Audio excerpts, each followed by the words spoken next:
Hi అండి, ఇప్పుడే dance class అయింది. పిల్లలందరూ వెళ్ళిపోయారు, నేను కిందకు వచ్చేసాను.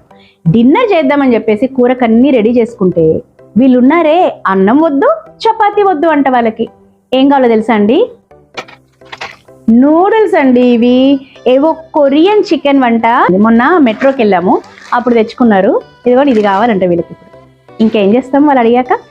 పదండి మరి చేసేసుకుందాం. మామూలుగా అయితే నూడిల్స్లోకి పౌడర్ ఒకటే ఇస్తాడు కదండి, దీంట్లో ఆయిల్ కూడా ఇచ్చాడు. నూడిల్స్ అన్నీ కూడా ఇలాగా కుక్ చేసేసుకొని డ్రైన్ చేసేసుకోవాలి. తర్వాత దాంట్లోకి ఆ పౌడర్ అంతా మిక్స్ చేసుకోవాలి. తర్వాత ఆయిల్ కూడా వేసుకొని మిక్స్ చేసేసుకోవాలి. ప్యాకెట్ మీద ఎగ్ ఉందంట, సో బాయిల్డ్ ఎగ్స్ కూడా చేయమంటే అది కూడా చేసేసాను.